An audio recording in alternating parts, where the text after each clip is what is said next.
Conselho de Ética adia a votação de parecer pela cassação do deputado Eduardo Cunha. Ainda não há data para uma nova reunião do Conselho. E esta edição destaca também: Comissão externa vai ao Rio de Janeiro acompanhar investigações sobre o caso de estupro coletivo. Ministro das Relações Exteriores, José Serra, debate exploração do pré-sal em comissão.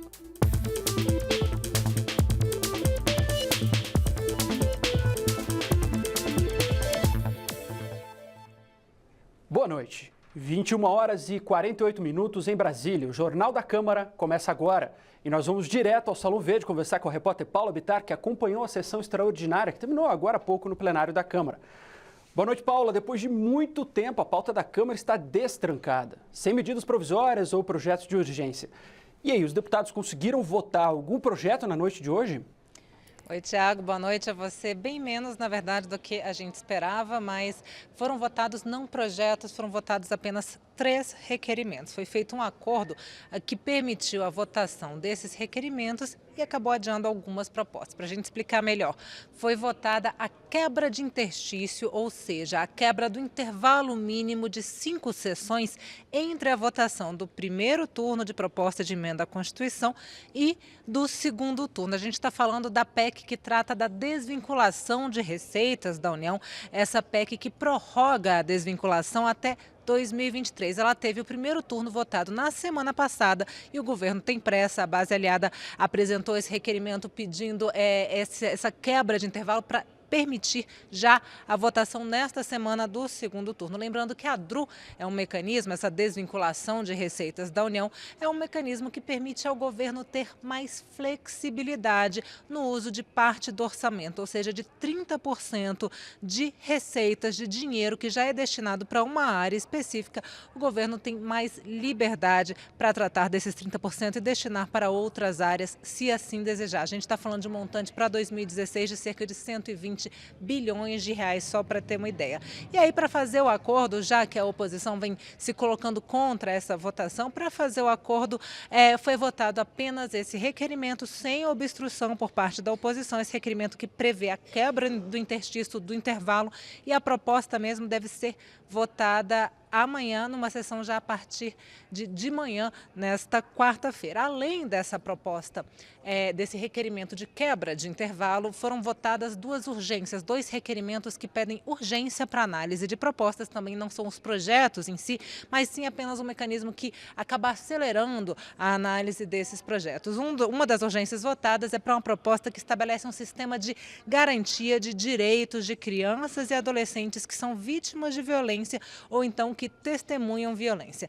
E a outra urgência votada foi para o projeto de lei que é chamado de projeto de lei de responsabilidade das estatais, cria o estatuto jurídico de empresas públicas, trata aí de questões como indicação de conselheiros, licitações, compras, enfim, uma série de itens dentro desse estatuto. Essa proposta também poderá ser votada amanhã, mas a prioridade mesmo vai ser para DRU. Tiago. Paulinha, só para ficar claro, então a expectativa era que talvez até fosse votado o mérito da DRU nessa noite. Isso só não aconteceu por causa desse acordo, é isso? Exatamente. A ideia do governo, da base aliada ao governo, era justamente analisar primeiro essa quebra de interstício e em seguida a DRU. Mas isso podia levar até a madrugada de amanhã, justamente porque, se fosse o caso, a oposição, partidos como o PT, o PCdoB e o PDT, apresentaria uma série de requerimentos tentando impedir essa votação. E esses requerimentos realmente acabam alongando bastante a sessão.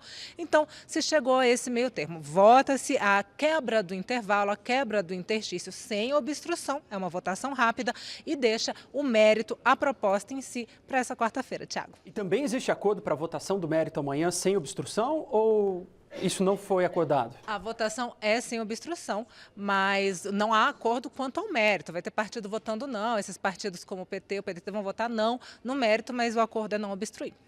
Beleza, muito obrigado, Paulo. Boa noite para você. Boa noite. E o Conselho de Ética adiou a votação do relatório do deputado Marcos Rogério, que pede a cassação do presidente afastado da Câmara, deputado Eduardo Cunha. O presidente do Conselho de Ética não anunciou uma nova data para a votação.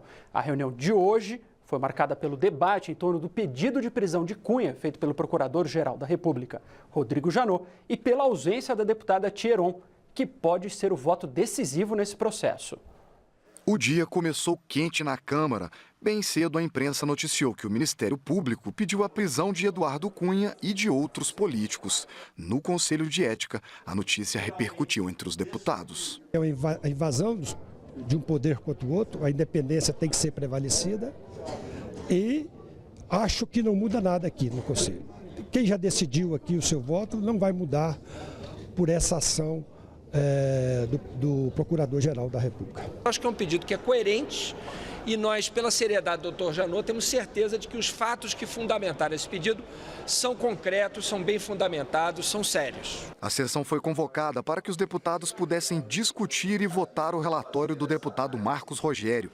O parlamentar pede a cassação, alegando que Cunha mentiu na CPI da Petrobras, quando disse que não tem contas no exterior e nem recebeu vantagens indevidas.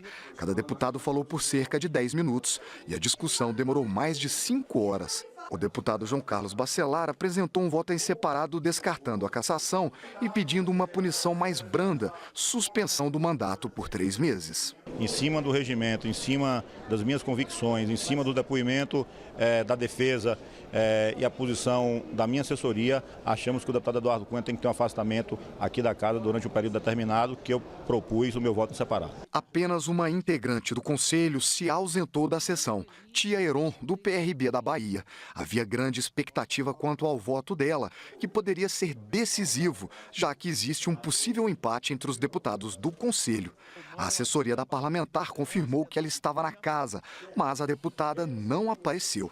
Na ausência da titular, quem assumiu foi o primeiro suplente do bloco da deputada a registrar presença no plenário, Carlos Marum, que vota a favor do deputado Eduardo Cunha. O parlamentar criticou o presidente do Conselho, José Carlos Araújo, por ter encerrado a sessão sem votar o relatório do deputado Marcos Rogério. O presidente, parcial como sempre,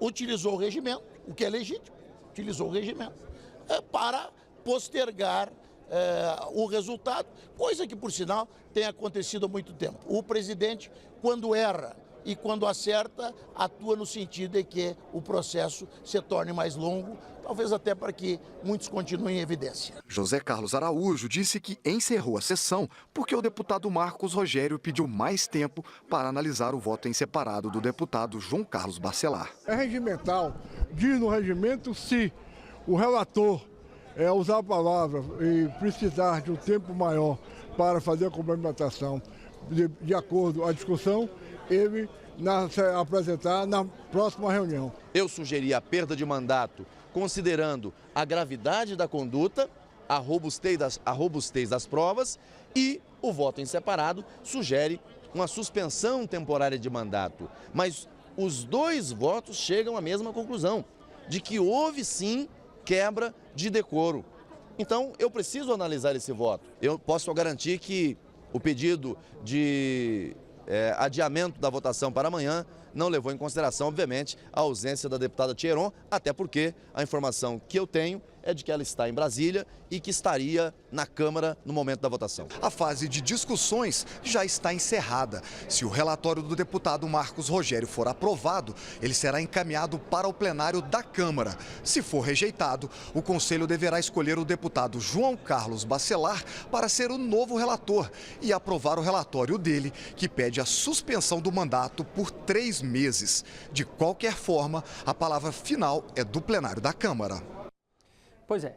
Em nota, a deputada Tia Heron informou que estava, sim, em Brasília, acompanhando a movimentação no Conselho de Ética e, caso ocorresse a votação, ela teria apresentado o voto. Disse ainda, abre aspas, estou convicta da grande expectativa que há em nosso país referente a esta representação e não me furtarei a cumprir com o meu dever. Fecha aspas.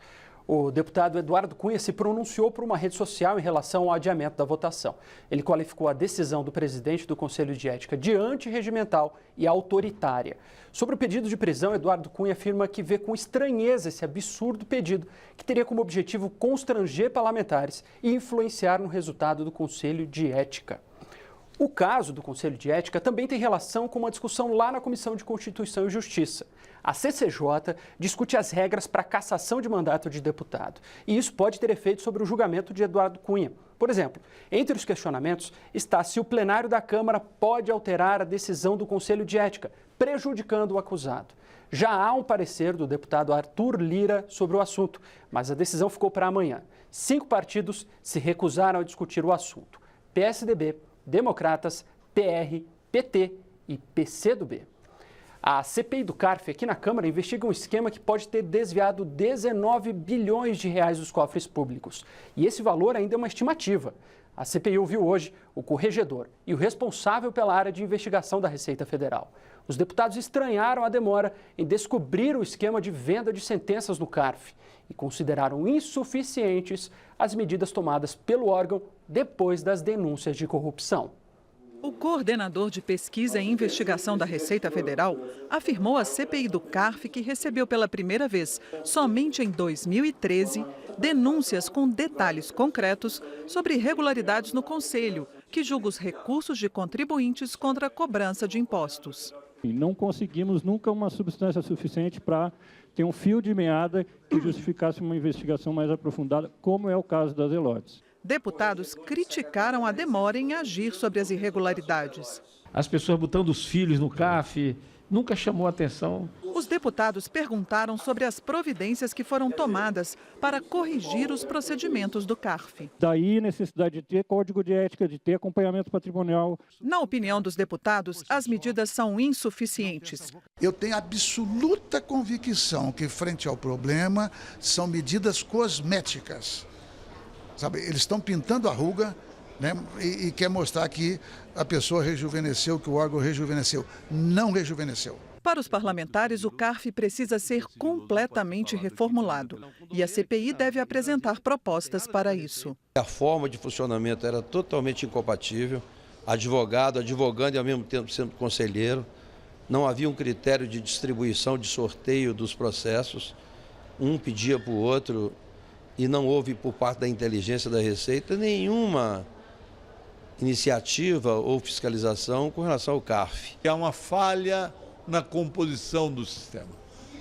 Primeiro porque os órgãos que indicam a OAB e as federações empresariais não se julgam responsáveis pela indicação. É uma indicação sem responsabilidade. A OAB sequer tomou nenhuma providência contra nenhum dos advogados que ela indicou e que, em nome dela, praticou corrupção. E você vai ver depois do intervalo. Comissão avalia o 2º ano do Plano Nacional de Educação. E você vai ver também. Comissão externa vai ao Rio de Janeiro acompanhar investigações sobre o caso de estupro coletivo.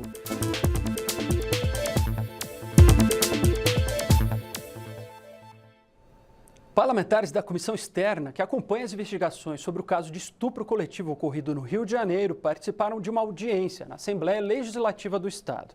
Hoje, o resultado da diligência foi apresentado aos outros integrantes da comissão aqui na Câmara.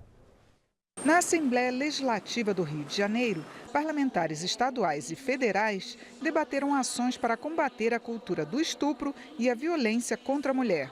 Foram discutidas mudanças nas leis e nas políticas públicas, mas principalmente na cultura da população. A palavra é simples. Eu preciso consentir se eu quiser fazer sexo. Essa é a palavra, consentimento. É o relato certo e correto do que está acontecendo verdadeiramente com a palavra estupro e com a mulher brasileira. Ainda fazem a mistura do que é sexo, o que é fazer sexo, o que é estupro. Ao invés de aumentar a pena, no caso do estupro coletivo, talvez nós devêssemos impedir a progressão penal. Essa é uma questão, na minha opinião, que alguém é condenado a 20 anos, cumpre 6 e vai embora. Também participou do debate a delegada responsável pela investigação do caso de estupro coletivo no Rio de Janeiro. A delegada Cristiana Bento declarou que é preciso que haja uma divulgação maior sobre o que é o crime de estupro.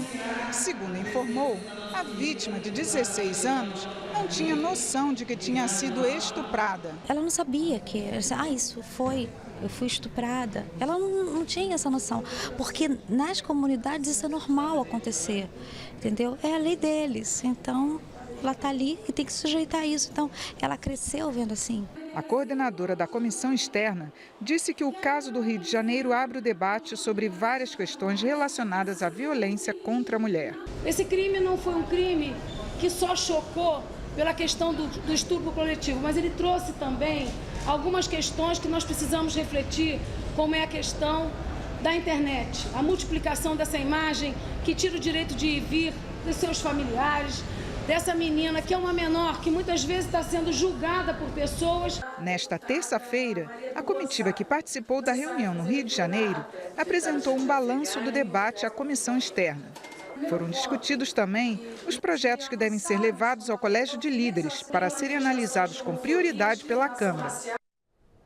A Comissão Especial da Petrobras e Exploração do Pré-Sal realizou audiência pública nesta terça-feira para debater as mudanças propostas para o modelo de negócios do pré-sal.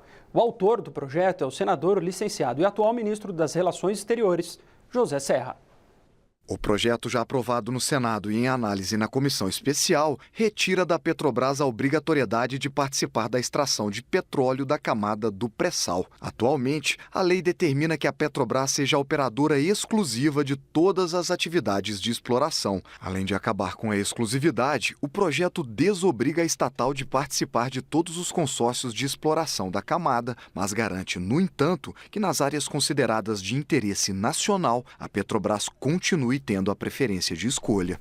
E nas áreas que o governo avaliar como estratégicas, a estatal continua tendo a obrigação de participar com percentual mínimo de 30% dos investimentos. O que não for considerado estratégico será colocado em leilão e poderá ser explorado e operado por qualquer empresa que ganhe a licitação. Durante a audiência, o ministro José Serra defendeu a celeridade para a aprovação do projeto, preferencialmente sem alterações. Já o deputado Carlos Zarattini se posicionou contrário à proposta. Esse projeto é um projeto que ele cria uma ilusão, né? Ele cria uma mística que não é real. Por exemplo, ele fala, vamos desobrigar a Petrobras de explorar os campos do pré-sal.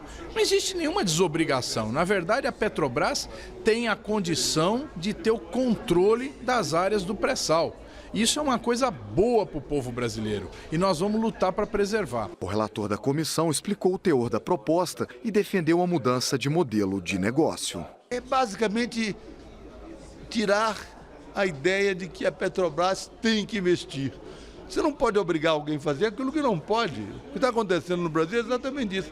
A Petrobras não tem capacidade de investir e a sua direção não quer investir. E a lei obriga. Então a empresa é obrigada a se endividar mais, é obrigada a fazer maus negócios. Esse projeto diz o seguinte, a Petrobras só deve fazer quando for do interesse da Petrobras. É uma mudança muito elementar. Nós devíamos mudar o modelo, permitir que o Brasil pudesse usar a sua geologia maravilhosa para produzir petróleo, produzir riqueza, produzir empregos. A Comissão de Educação da Câmara dos Deputados debateu nesta terça-feira o cumprimento das metas do PNE. O Plano Nacional de Educação. A avaliação é que nesses 2 anos de vigência do plano, a redução de recursos do orçamento para o setor foi decisiva para o resultado negativo de algumas ações. A deputada professora Dorinha Seabra destacou durante a audiência pública que nenhuma meta prevista no PNE foi cumprida na sua integralidade. Ela afirmou que é fundamental garantir a regulamentação do Sistema Nacional de Educação e a implementação do custo aluno-qualidade, parâmetro de financiamento previsto no plano e que determina um padrão mínimo de qualidade na educação. Privilegiar o orçamento para a implantação do CAC. O custo aluno-qualidade vai dizer que escola nós queremos e quanto custa essa escola, para que todas as escolas brasileiras tenham um padrão de qualidade, uma estrutura mínima de funcionamento, uma estrutura adequada.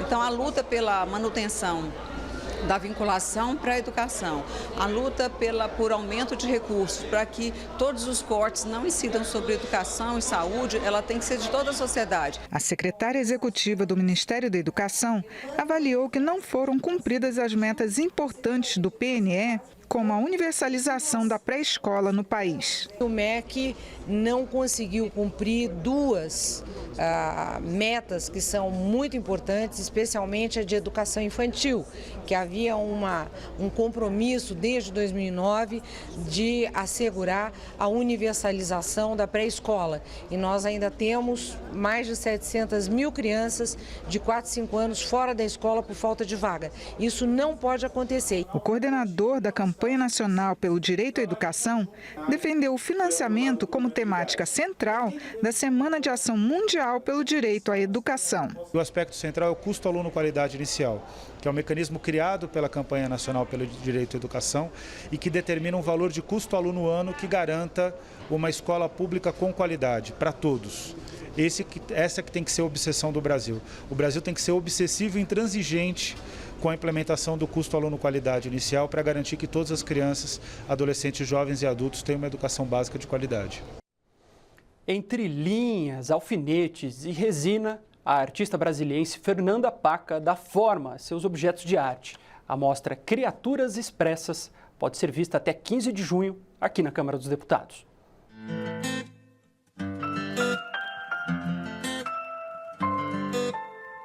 A artista brasiliense Fernanda Paca apresenta nesta exposição obras dos últimos 6 anos de trabalho.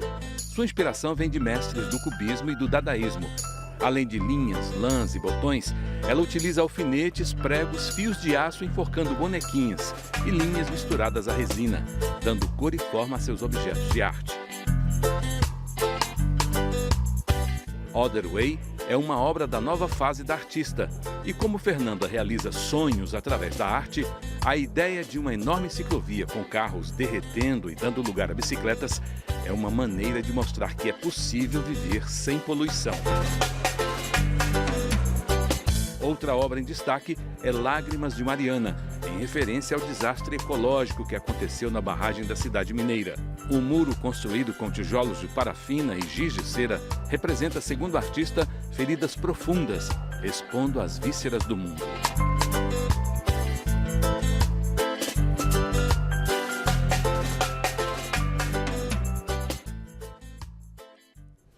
A mostra Criaturas Expressas pode ser vista das 9 às 5 horas da tarde na Galeria de Arte do 10º andar do anexo 4 da Câmara dos Deputados. E esta edição termina agora. Para outras informações ou para rever nossas reportagens, é só acessar a nossa página na internet. O Jornal da Câmara volta amanhã. Até lá!